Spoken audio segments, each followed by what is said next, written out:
Quiana. Hey, how are you? I'm awesome. Welcome to the support squad. It's so awesome to be connected with you. I love everything that you've been doing. And to jump off, I would love to just hear from your own perspective about your journey as a writer and how you got into the online space and your whole story. I'd love to hear it all.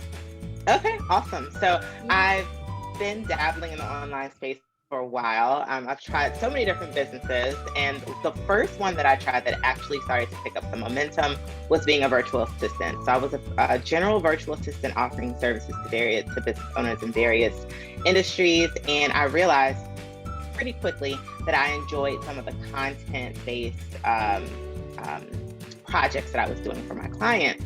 And so I decided to transition from being a general virtual assistant to a content marketing writer. And that's where I am.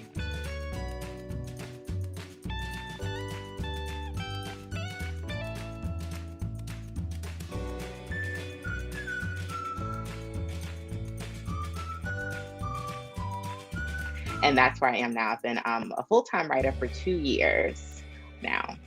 Oh, I love that.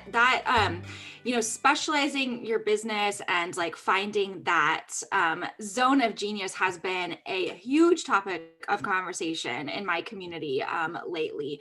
And specifically, we've had conversations lately about, okay, so we want to make the transition from like general VA to whatever specialty it is, but it's like, how do we do that gracefully? How do we start to pivot our marketing? I'd love to know how you kind of made that transition happen and how that looked. Yeah, so it literally was creating a totally different company. My virtual assistant business was called Power Partners VA. I threw together like a Wix website, and it was very like basic. I didn't even have like my domain name or anything.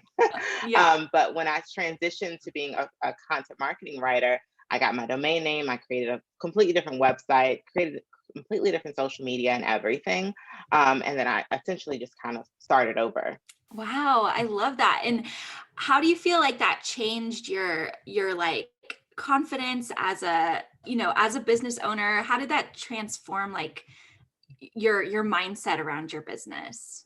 Well, I feel like others treated me differently when I said that I was a content marketing writer versus a virtual assistant.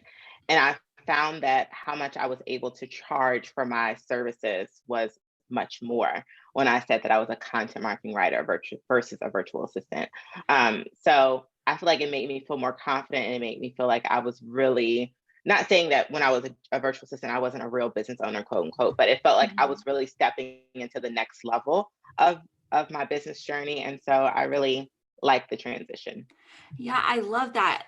One way that I kind of describe that as like virtual assistants, a lot of times we do things like content writing or some of these more specialized services for our clients, but because they're just tasking us with it, it's like we take on more of a passive role where like the way it sounds like is like you felt like you're like more in control and more confident, and that's like what I love to see for new virtual assistants. Yeah. So I And love hearing that.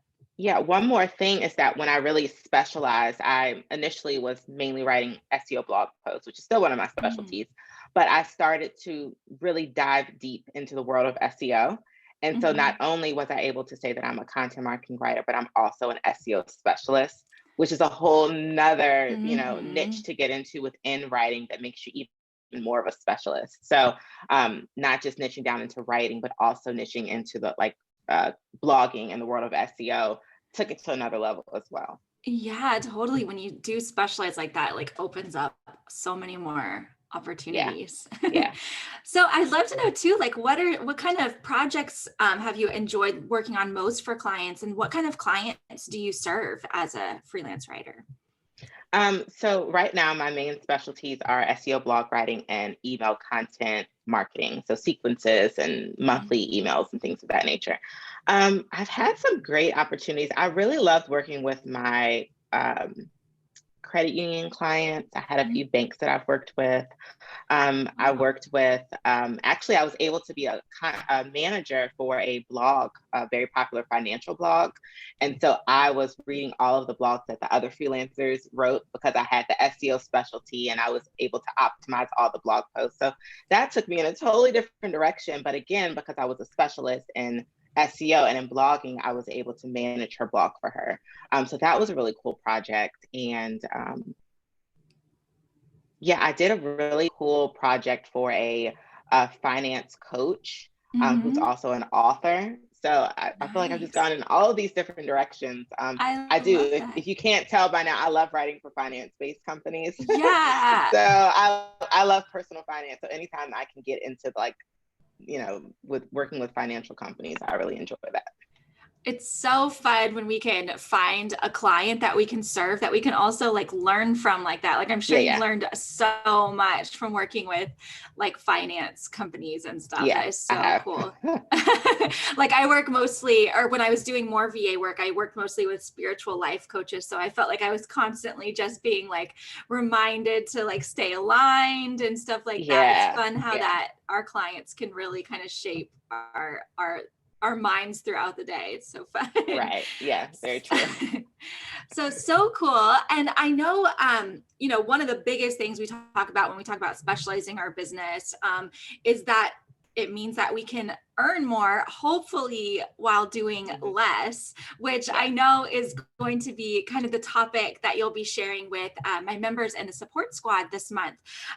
So can you tell us a little bit about that and about how specializing as a writer has helped you earn more while maybe not working quite as much? Yeah, I mean, well, when I was a virtual assistant, I was charging like $35 an hour for my work, and I would charge 10-hour a month packages or whatever it might be. And now I do strictly project-based work, and most of the clients that I'm working with, I'm making over $100 per hour. So it's amazing. I'm making way more while working fewer hours with how my business is set up now. Amazing. Yeah, when we can shift away from that, like trading hours for dollars, it becomes like a whole different game. Yeah. So that is so Definitely. Cool. I can't wait to see that training and hear how you've helped to or how you've done that in your own business. That's going to be so cool to see. So I know all my listeners are probably dying to know more about you, know how to learn more from you, how to work with you. Like, tell us where to find you and all the places, and let us know what you have going on right now. Yeah, so my website is quianadarden.com. There I have blogs about making money as a freelance writer and trainings and just different resources. I have a toolkit and just different things that you can dive into to learn more about becoming a freelance writer. And then Instagram is the platform that I'm the most active on. So you can be sure to check out like my stories. I'm very active in my stories, and just on my profile, you'll find various pieces of information. And I go live a lot on Instagram. So I have some good content on there about launching a freelance writing business. That's awesome. I love Instagram. It's like my favorite platform too. Same. So fun to know all of those places to get in touch with you. And I am of course just thrilled to share you with my support squad members this month. Yeah, super excited. Me too. And then the one question I love to ask my guests, what's one thing about you that's totally separate from your business that lights you up or inspires you, just something that you love to do that's totally separate from your business? I am really like a personal development junkie. Like I'm a finance junkie, personal finance junkie, but I'm also a personal development junkie. So I have my Audible and I have my Kindle, and I'm always listening to books and just taking in as much information as I can. I'm a big manifester, journaling, like the Calm app, all of the things. So I just love anything related to personal development. I love it. Anything awesome you've read or heard lately, or any awesome people you've come across? I'm actually reading the book or listening to the book, The Alchemist, right now, which I've never read before. And so I'm near the end. It's like Paula Colo or something. I don't know something how to say like it. that. Yeah, Something like that. I'm listening to it. I'm in the last like 45 minutes. So I can't wait to finish the story. See how. Yeah, I need to pick that up again. It's been years since I've read that one, but it's really, really good. It is so good. I know. And I also love the Calm app. I love the like bedtime meditations to like go to sleep. So good. So soothing. Yeah, really good. Yeah. Well, thank you so much for sharing all of that with us today. And it's just a pleasure to be connected with you. So thank you so much. Thank you for having me.